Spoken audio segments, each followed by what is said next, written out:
Welcome to Primos for Life, the wrestling podcast made for the fans, by the fans. Como siempre, yo soy Eddie, el niño vaque. We got Ariel, the Ecuadorian dream bisueta, and we are your self-proclaimed, undisputed co-host tag team champions of the world. And in tonight's episode, we're joined by the one and only Cha-Cha Charlie, the Latin dancing machine lighting up the indie scene. From Bash at the Brew Classics to reppin' la cultura, in and out of the ring, we get into it all. So, como siempre, sit back, grab a snack, and let's get it on! Hola, primo. Hey, what's going on, man? Very, very subdued intro this week compared to what I brought last week. Yeah, man. It just, I'm always excited to connect with you, man, because we always have a good time together and we always have fun and all that stuff. But like, I'm just trying to contain my excitement because we have a very special episode, another special episode. What? Ooh, what do we got today, man? What do we got today? Let them know. Ooh, okay, brother. So tonight we're joined by a true showman in every sense of the word. Okay. He's the pride of the Latino community, and whether he's tearing it up in CCW or getting it in West Side Gun's Fourth Rope Wrestling promotion, right? This man brings energy, rhythm, and most importantly, he brings heart every time he steps into the ring. Dig it. Yeah, man. And so let's give a big Primos for Life welcome to the one, the only, Cha-Cha Charlie. Yeah, let's bring him on. Hey. What's going on, man? What's going on? ¿Qué lo que? Hey. What is good? ¿Cómo vamos, papá? ¿Todo bien? ¿Todo bien? Tranquilo, my primos for life. Hey. Ya tú sabes. Thank you, man. Gracias, hermano. Thank you very much for taking the time to join us today, giving a little bit of the time, which we know is quite valuable. So muchísimas gracias for that. And, thank you also for what you're doing for the culture here in terms of for our people in wrestling. So we wanted I wanted to take a second to thank you before we even got started with anything. A, for your time, and B, for just everything you do, man. Thank you so very much. It's good that we have representation because that really matters nowadays. So from the bottom of our hearts, wholeheartedly, thank you kindly. Thank you for having me. You guys are my primos for life. Let's go. Thank you guys for the cool shirt. I love it. It has the Dominican flag, the culture. That's right. Custom, brother. Had Primos, we're representing.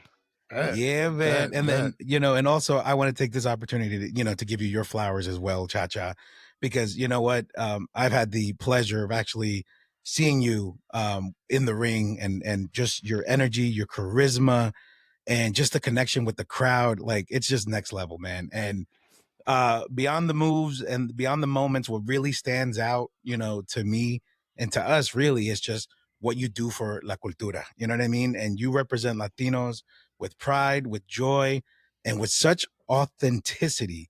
And you have no idea how incredible that is, man. And especially in a space where that doesn't always, they don't always give Latinos, the shine to be able to showcase that. So I got to say, on behalf of, Primos for Life, it's been exciting to watch your journey unfold. And we're truly, we've been looking forward to this conversation because we not only do we just want to learn more about you, but we really want to give our listeners a chance to really understand the big heart that's behind Cha-Cha Charlie. So let's get it, brother. You know what I'm saying? You deserve the flowers, brother. You do. No, thank you. Thank you for having me. I'm grateful. I'm glad, that you guys notice what I'm doing. It's for the culture, man. The Latinos we're here, and we need some type of representation. We have we have a lot of Latinos doing it, but my style's different, and I'm trying to do everything to get us noticed. Yeah, wonderful. Man. Well, you're doing a great job, brother. You're doing a great job. So, well, let me start off by doing just a kind of our opening standard question that we ask all of our guests. do you recall that one moment where you noticed wrestling, like you noticed it was on, it kind of got you, like you were there, you know? It was, for me, it was, I remember just watching it with my grandfather on his lap, watching Univision. You know, Eddie was the famed Undertaker, and Kane, when Kane made his debut, like that one moment where you're just like, oh my God, like what is this? And you know, how do I get, you know, what more of it and all of it? And, you know, do you remember that moment? Or did you have a moment like that, or was it, you know, something Yeah. different? So wrestling is in my blood. My uncle, he was a wrestler in the Dominican Republic. His name was La Momia de Santiago, and he was very popular. You know, anytime I would go to DR as a little kid, they would treat him like a superstar. And just seeing that, I was like, man, who's my uncle? Like, well, why is he so cool? Why is he so famous? Right. And then one time, you know, he had a wrestling show in New York. It was probably an indie show. Um, but but I went in the ring. I was probably like 4 or 5. I went in the ring. I hit the ropes. I threw a drop kick, and that was my first experience. You know, even being involved in wrestling. Wow. So you know Wow. that I can say that that's one of the moments. The the moment that captured me was when you know, Hulk Hogan, who's my childhood hero, who passed away today, Yeah. unfortunately. Um, Hulk Hogan versus the Ultimate Warrior. The passing of the guards. Mm-hmm. So Um, I think it was Mania 6. I want to say something like that. I yeah, want to, Mania yeah. 6. Um, you know, he was my hero, and when he lost, I was just crying, crying, crying. I wouldn't stop crying. Yeah, man. My dad, my mom had to you know, to try to calm me down, but it hurt me, and yeah, I guess that was the big moment for me, where everything started. Just kind of click, like, Yeah, oh, this is like something that I want to see and be a part of and just do. Nice, nice. exactly. Yeah, man. Oh, man, that's so awesome. Okay, so then, you know, let's fast forward just a little bit then, right? Just, you know, for our listeners to get to know the Cha Cha Charlie, right? Because one of the things that we picked up on is like your energy is just so infectious in the ring, dude. You get everybody captivated. I mean, you just make people dance, you make people like get out of their seats. And then the question is like, you know, how did the Cha Cha Charlie persona come to life? Like, how did that even become a thing? Um, so me being Dominican, you know, my we Dominicans love dancing, they love to party, and Yeah. I wanted to incorporate my culture to my fighting style, to my wrestling style. At practice, I would always, you know, dance merengue, dance bachata. I would do moves and then, you know, throw a little bachata in there. Mhm. Um, and that's what, you know, what everyone started, you know, they were like, oh, wow, that's pretty cool. That's different.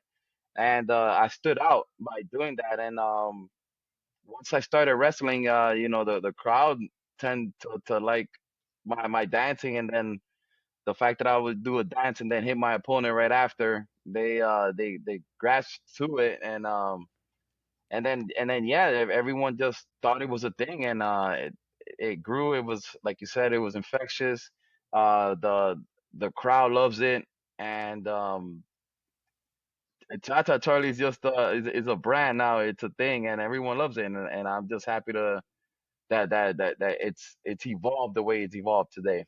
Right. Yeah, man, for sure. And it's like, I mean, clearly, I mean, you're not the only one with merch today, right? I mean, with the Mangu There you splash, The you go. Mangoose know. Splash shirt. Mangu, mangu. Yeah, man. It's like you really tapped into the Dominicano culture in your wrestling style. So we definitely see that.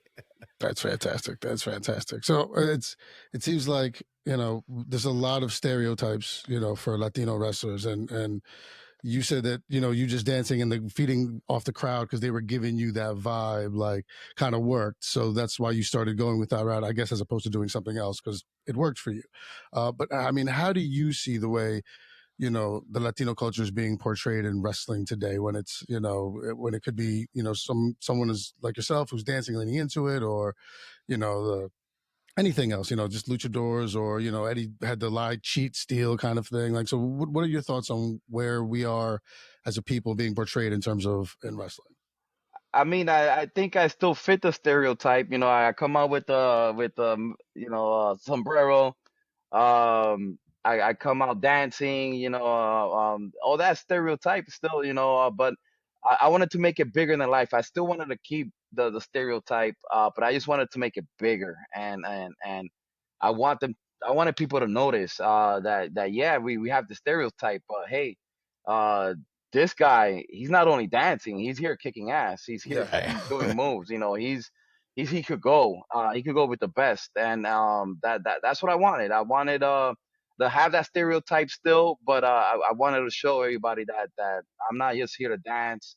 I'm not just here to have a good time. I'm here to show that I could put on a show, that I'm very entertaining, and I could fight, I could wrestle, I could keep up with the best of them. I could do everything and more.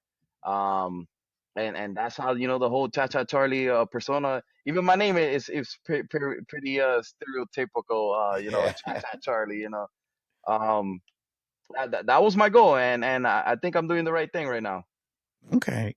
All right. We hear you. We hear you, man. So Now, what type of stereotype do you mean by Well, no, I'm saying there was a lot of stereotypes for Latinos in wrestling. So I just didn't know you leaned into it, and that's your gimmick. But I'm saying in terms of like, what do you see in terms of, because I like even in WWE right now, like they started pairing Phoenix and Andrade. Why? Because they're two luchador style quote unquote wrestlers. So they just put them together Yeah. as a team, stuff like that. So I just want to see where you thought it was going in terms of positive or negative stereotypes. I think it's positive. As long as they're giving us the light, the form, the platform, and we make the best out of it. Because yeah, they keep putting, but I think they do that with everybody. They'll put blacks with the blacks and the white with the whites. They'll put I think they do that with everybody. It's just fits in. I mean, No Way Jose. No Way Jose before that. When he was doing the Indies, he was like really carrying the Dominican flag for us. When he went to the WWE, they completely changed it. They gave him a Congo line. They Well, messed up his right. gimmick, and I wasn't a fan of the gimmick they gave him, because I felt like he could have done more for the Dominican culture, for the Latino culture. Right. But they didn't give him that. They didn't give him that opportunity.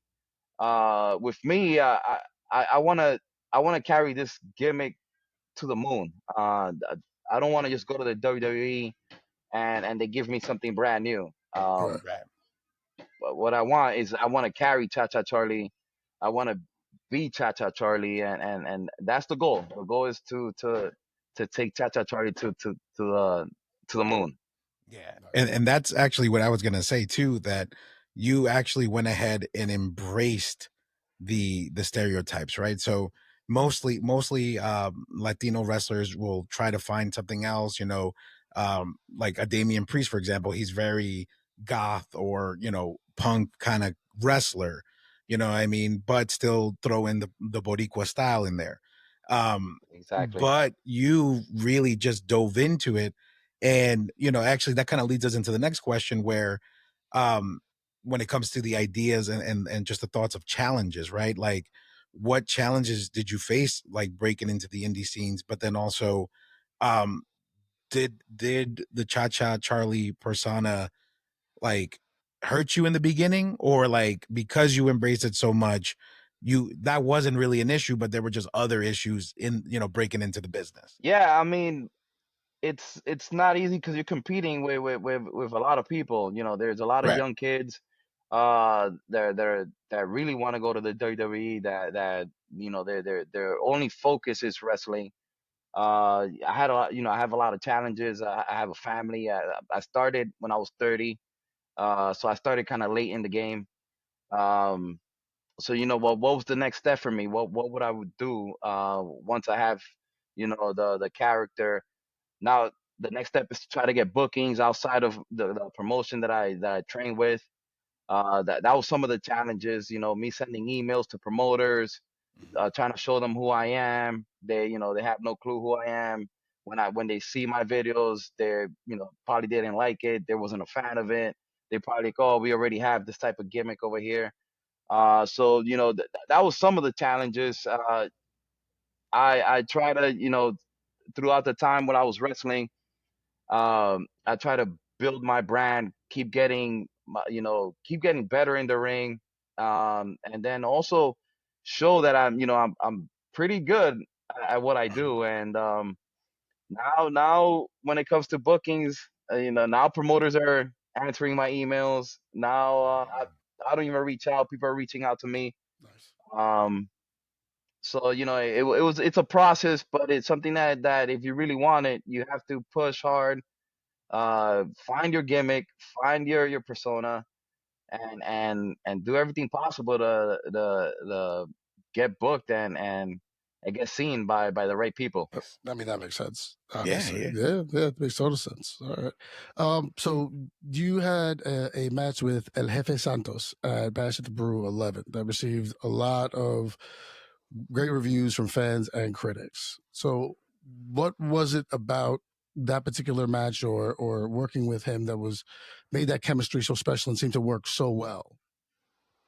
Well, El Jefe, he's a CCW veteran, CCW Coastal Championship Wrestling.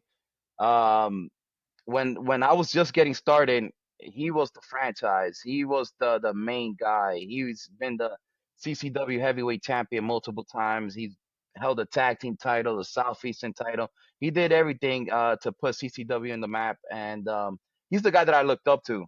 And that match, it was basically the passing of the torch. It was the passing of the torch. It was for the CCW heavyweight title.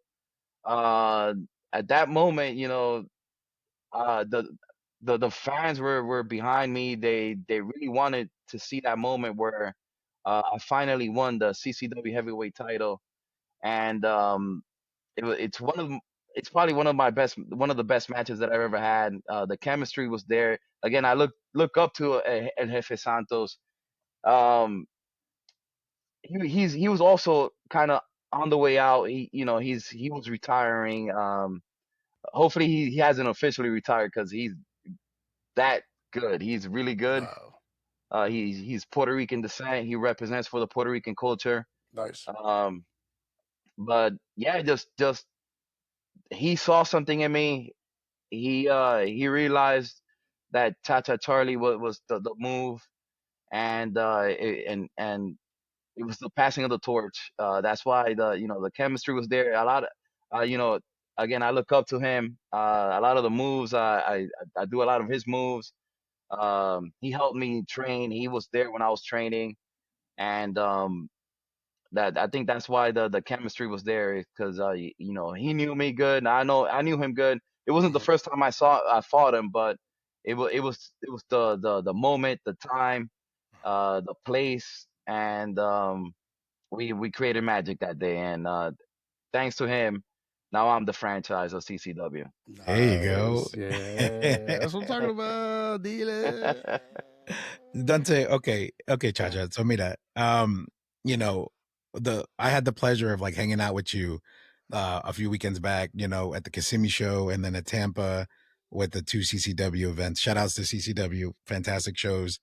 And in our one-on-one and when we were talking, man, you're just like all over the place. The fact that you went from Kissimmee to, Tampa and then back to New York and to Puerto Rico and then over here and then over there. And then to most recently, you hit me up and you're like, or we were talking rather, and you were like, oh, yo, I'm at Slammiversary at TNA. And I was like, wait, what? Like, como? Like, how? Brother. So to break into the next question, right? Being a wrestler, an entertainer, and a family man, dude, like what's the hardest part about juggling all of it? And like what keeps you grounded, dude? Because dude, you're all over the place. You like, you know what I mean? If you really paid attention, you're everywhere, dude. Yeah, I'm working, man, working hard. I love this. This is what keeps my sanity. Uh, you know, uh, uh, I'm a family man. I have to take care of my kid. I work 9 to 5, Monday through Friday. Um, it's not easy, but there's a lot of people that look up to me. There's a lot of people that depend on me, and even if they're not related to me or there's people there that are watching me right now, and hopefully, I'm an inspiration and someone that people could look up to and see what I'm doing. Um, but yeah, like you said, I'm all over the place, man. Nonstop. I have 3 shows this week. Oh I got man. 2 shows in Florida, one in Okeechobee, one in Vero Beach, and then one in Texas. Oh, Um, yeah, so and man. then yeah, but yeah, no, I got to stay focused, man. Again, it's not easy, but again, I love what I do, and there's a lot of people counting on me, and that's what motivates me and keeps me going. Oh man, that's beautiful, brother. Yeah, man. I mean, family. I mean, without that, I mean, what really matters? So, but it's good to see, that, you know, like because we always say that we want our listeners to get into wrestling and to see the human side of it, and I think something like that always makes it, clear to them. You are a family man. You do work the 9 to 5. You do this as well, and you love it as much as you do, and that's great. That's fantastic. Thank you. So yeah. Yeah. So I wanted to get into a quick question about you've wrestled, some stars like Moose and Steve Macklin, people like that. What did those matches with people who are in bigger organizations teach you about yourself? Well, what it taught me is that I could keep up with the best of them. That's good. That that I belong. I belong there with them. Steve Macklin, he's a heavy hitter. He's really good inside and outside of the ring. He's a great guy. When I was wrestling him, I was like, oh, I'm in for it now. And same with Moose, same with Carlito. Um, not to take away from everyone else who's not a big name. But being in there is just a different ball game, because they've been on TV, they seen the big picture, and just for me to keep up with them, show them that I'm just as good. Uh, it basically shows me that I'm ready for this, man. I'm ready for the bigger picture too. Nice, nice.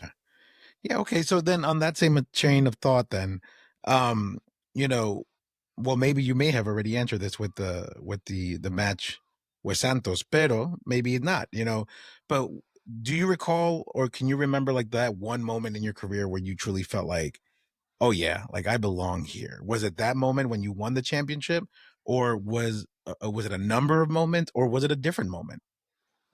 Many moments, a lot of them, but one of my favorite moments, one of the big moments was when I faced the real one Enzo Yeah. in Chicago, um, for fourth rope. It was the first time. It was almost like it was team. The production was TNA production. Um, Basically, about 8,000 people. There was a lot of people there. I performed in front of a crowd in Chicago that I didn't think they would know who I was. Uh, but during the match, they were chanting my name. After the match, they were chanting my name. Um, you know, I, it was a great match. Enzo did a great job. He put me over, but he did win the match. Uh, But the way the match was, the way the we also have great chemistry. We're pretty good with each other.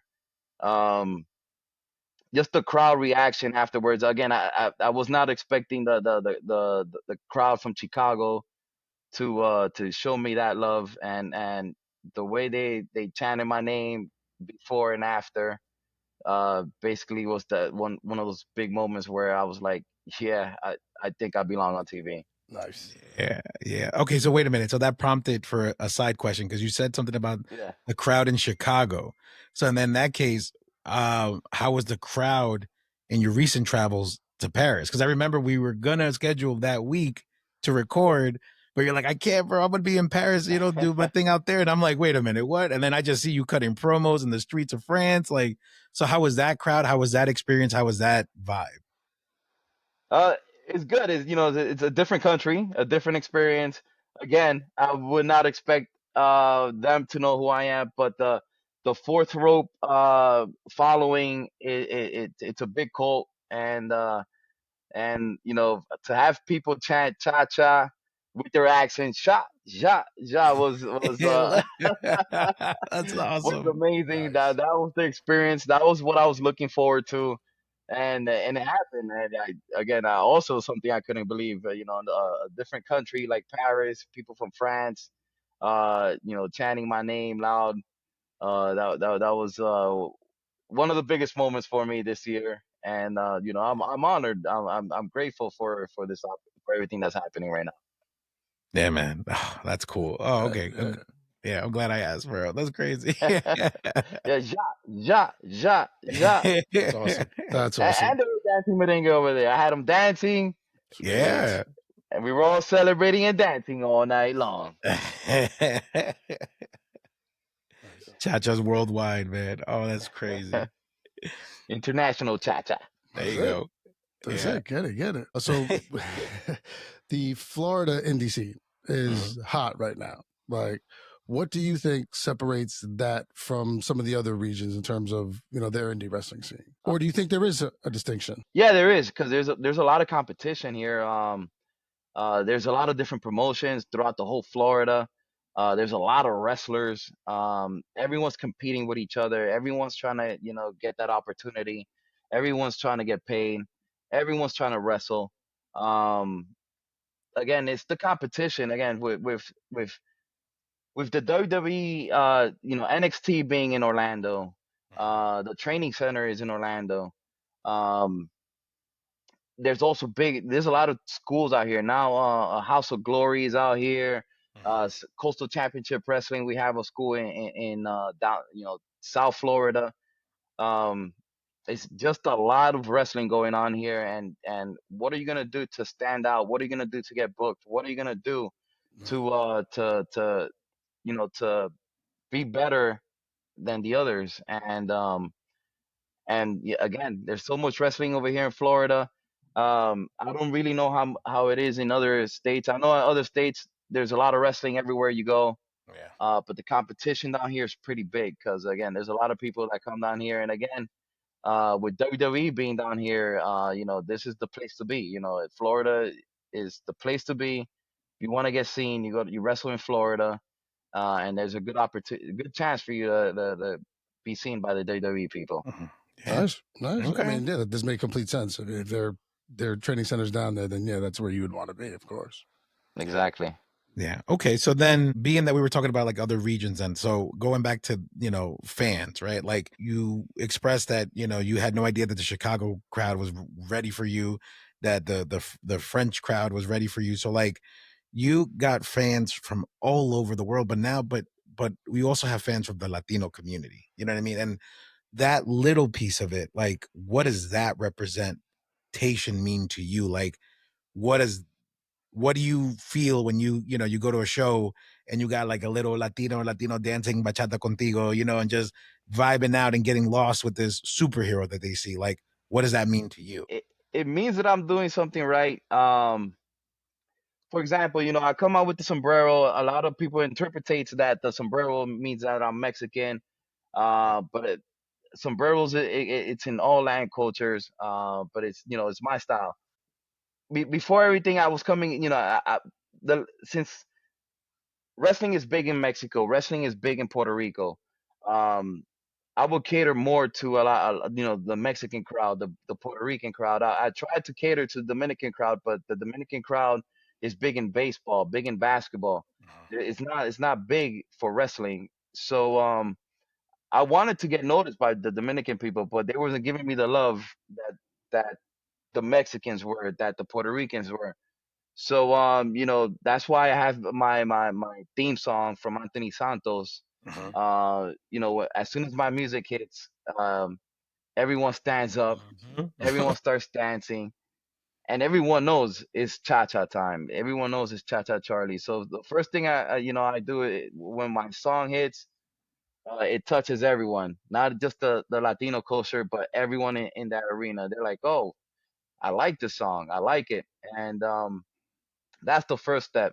The second step is getting in the ring, having the crowds chant cha-cha. Once they start chanting cha cha, it's cha cha time. And then I started wrestling, and then when they see my wrestling skills, uh, everyone just could resonate with me. They feel the love, they feel the sympathy.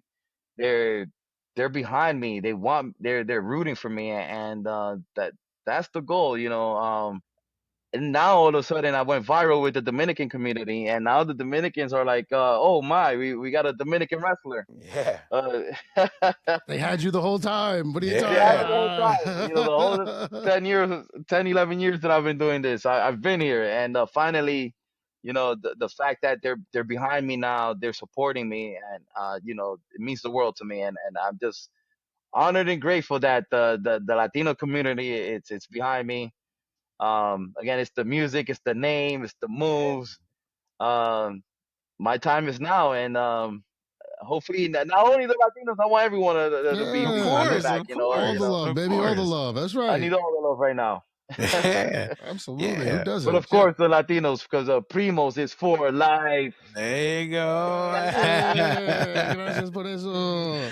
Yeah, yeah, no, but it's so funny that you say that, right? Because especially in New York, right? Like mad I know like mad Dominicanos that love wrestling, bro. And that's wild to me that they didn't like gravitate to you right away. Cause let me tell you, bro, if we had an Equa luchador or wrestler or something, bro, best believe All we over it. would we'd be jumping on that All over it. bandwagon real quick, man, because you know what I'm saying? Like, because again, we always want to see ourselves in there. You know what I mean? And especially like hot places like New York and even in Florida, there's a lot of Dominicanos and Puerto Ricanos. Like, it's just shocking to hear that they didn't gravitate to you right away. But then again, they always say, like, I forget who it was that said it, but I know in wrestling they always say you're a 10-year overnight sensation. You know what I mean? Like, you've been doing it for 10 years, but I mean, you're out there now. You're hot, bro. You're like you said, your time is now, man. Right. So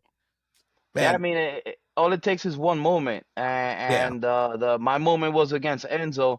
Enzo was, cutting his promo in the ring. He was taking too long. The crowd was getting frustrated, and then all it took was my music to hit, and the crowd went bonkers. And yeah, bro.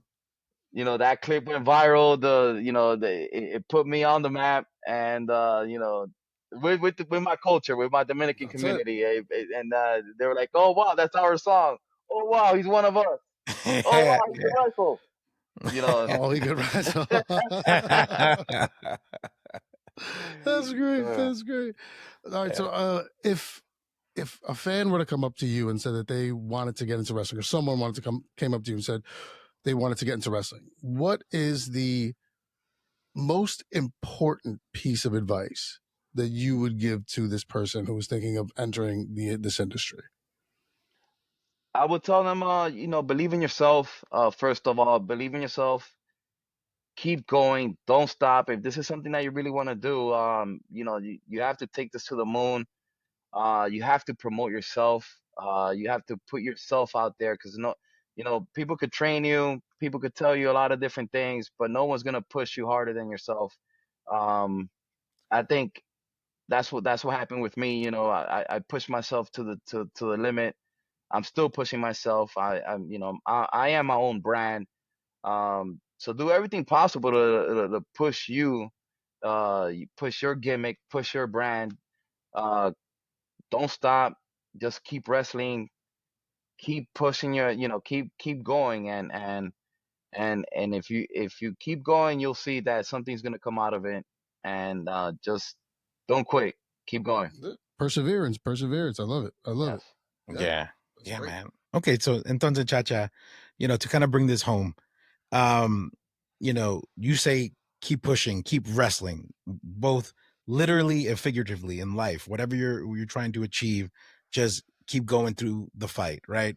So in that same vein, for you, what are some of your goals like moving forward? Are there, can you give us dream opponents from this point on, championships, titles that you want to capture, or even a promotion that you actually want to, really sink your teeth in? I know you made an appearance on AEW as well. and I know how that worked out, right? Nobody knew that you were going to be there, and then the fans, once they saw you, they were behind you, and it wasn't supposed to go down that way. So I did see the video, and I was like, man, Cha-Cha, people know Cha-Cha, bro. People know him. So with that being said, like, since give us a 5-year plan, right? Like, what's in your 5-year plan? Right now, since the light is on me, my goal is to wrestle for one of the major companies. If it's not the WWE, AEW, TNA, that's the ultimate goal. I want to wrestle there. Even if it's a year, 2 years, I want to wrestle for one of the promotion and say, I didn't. But at the end of the day, that's not if I make it there or I don't.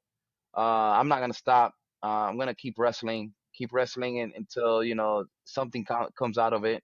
I mean, something is already coming out of it. Um, I'm just very passionate, and I just love wrestling. Wrestling is in my blood, and if I can't wrestle anymore, I still want to be involved. As a producer, camera. I went to school for film production, so there's a lot that I bring to the table. And now that I know a lot about wrestling, I know a lot about the ins and out. There's a lot that I bring to the table, and I think wrestling is gonna be involved with me for the rest of my life. And so if I'm in the big leagues, great. If I'm not, great. I'm still gonna do this until the wheels falls off. Because this is something I'm very passionate about. I love wrestling, and I'm here. I'm here to stay. It's cha-cha time. There you go. Yeah, I mean, being involved in any capacity, like you said, is, learning some of the way the background stuff works, cameras, booking, stuff like that. That just only makes you more valuable, and it helps keep you in the game longer. So it's great that you're educated yourself and things like that to kind of give yourself a longer tenure down the line for whenever you do stop actually being in the ring. So that's very intelligent. That's awesome.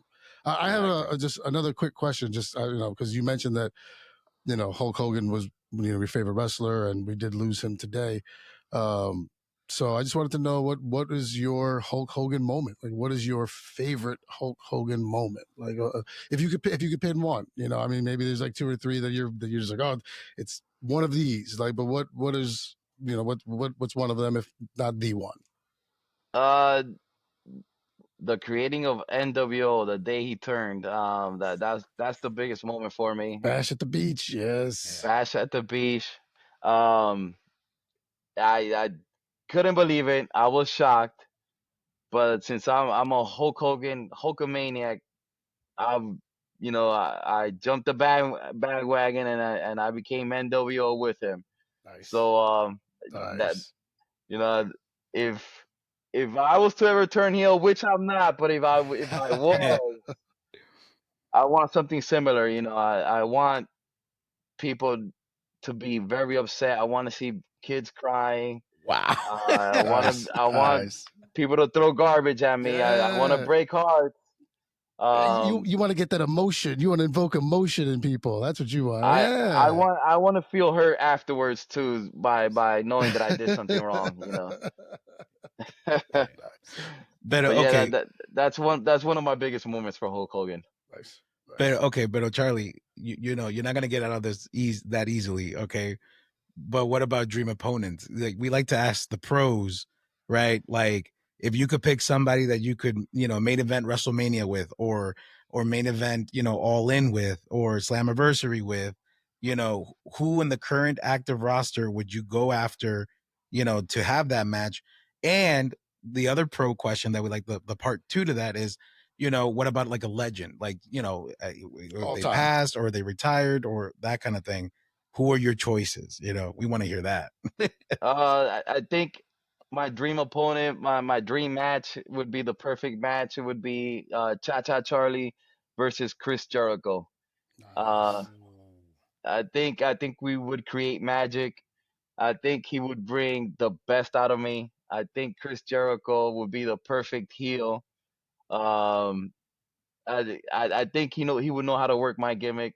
better than anyone else. Yeah, Cha-Cha Charlie versus Chris Jericho. There's a video out there on YouTube where he's giving me a personal shout out.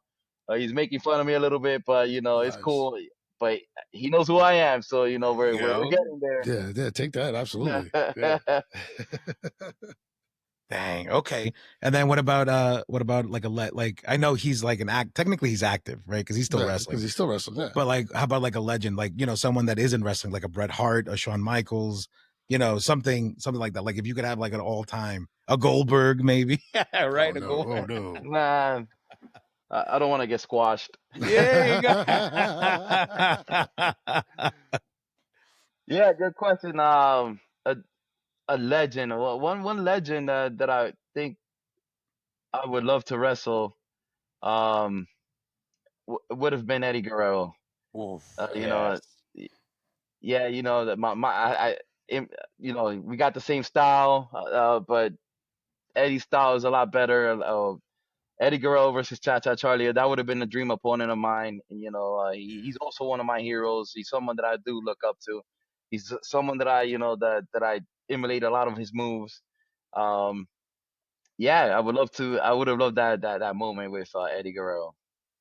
Oh, man, that'd be a match. That'd be a match for sure, bro, because it's like the best of the frog splash. And it's funny too, because when we first started this podcast, one of our first episodes, in the first beginning, we ranked like the best frog splashes. You know what I mean? But Cha-Cha was not on our radar, man, because had you been, you may have. We didn't know back then. We didn't know. We were fresh. We were fresh. We were green. We were green, man. We were very, very green. All right, don't worry about it. I'll let you get away with it because it's not a frog splash; it's the mango splash. That's right. See that? See? So he's right. He gave us the out. He gave us the out. We got to take it. Mango splash. Right, yes. I'll tell you, you're the best mango splash I've ever seen. How about that one? There you go. Number one. Top and one. The only one. And the only one. Oh man, Cha-Cha. Well, listen. We want to thank you so much for your time and thank you so much for doing this, brother. Because let me tell you something.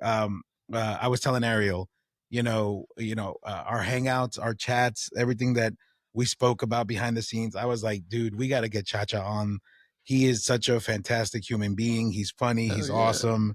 And you really are a captivating person. And absolutely. We'll be, watching and we'll be supporting any way that we could support you and get your information out there. We always like to give our talent or, the opportunity to go ahead and just share with our listeners where they could find you, give them all your handles, however you want to be contacted or found, by all means, sir. Now's the time. Floor is yours. The floor is yours, man. Thank you. Well, Instagram, it's Cha-Cha Time.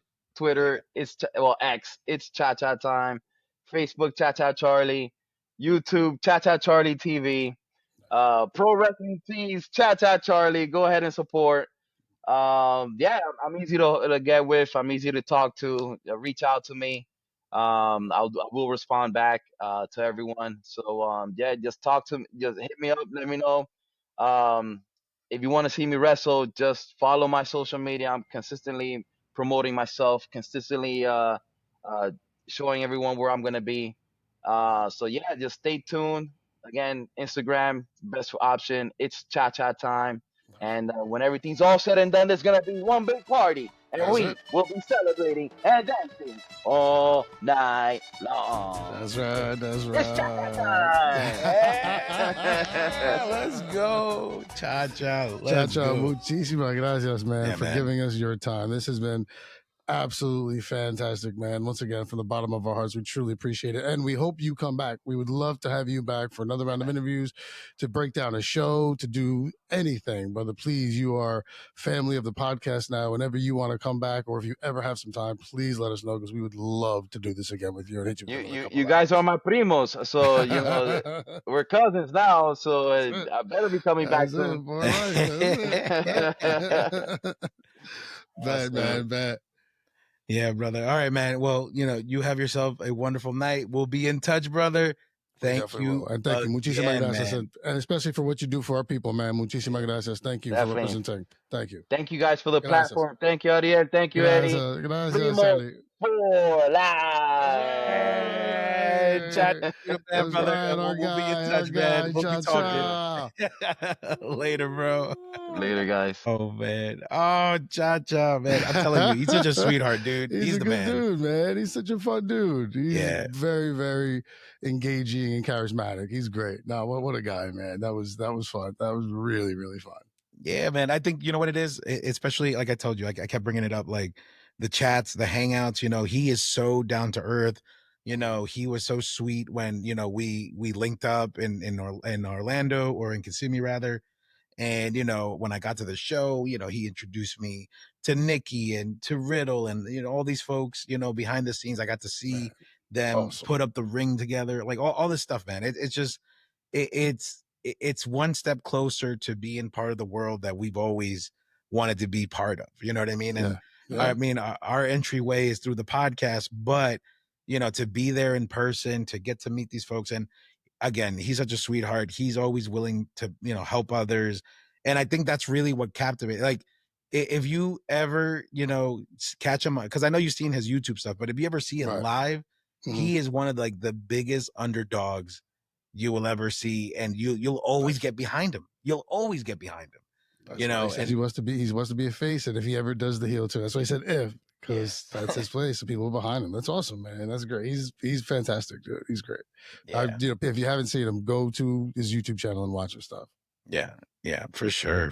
But I want to definitely take this time and this opportunity to go ahead and thank all of our listeners. Thank you so much for coming along with us on this ride. We always look at the numbers. We get new followers, new viewership, even comments like, please just keep going. Interact. We're here. We're gonna respond. Absolutely. Yeah, man. Like, and again, without y'all, we wouldn't have gotten this far, man. To be able to, speak to the people that we have spoken to, and then at this point, by now you guys would have seen the Ortiz interview as well. You got this one coming, and we got so much more coming down the line. So continue liking, subscribing. Like Ariel always says, smash the button on all platforms, and just go ultimately to primosforlife.com, where you could find everything and anything. And we are in the process of building our merch site, so that's coming soon. Once we get numbers and all that stuff figured out, believe me, you get your hands on an original Primos for Life t-shirt, a podcast cover Primos for Life t-shirt, or the NWO style Primos for Life. And we even got a LAX kind of style in the works as well. So more to come on that. Primo, you got anything to add, my man? No, man. No, I just want to thank everybody, as you did, for everything. Just reiterate everything you said. Thank you to Cha-Cha Charlie once again for his time and a wonderful interview. I can't wait to go back and listen to it, and can't wait to do another round with him. He was absolutely fantastic. So thank you, everybody, and that'll do it for me. I guess I'll just steal your thunder and take it from you now, and just say, as per usual, thank you. We love you. Couldn't do without you. And nos vemos cuando nos vemos. Gracias. Yeah. Nos vemos cuando nos vemos. Peace, y'all. Good night.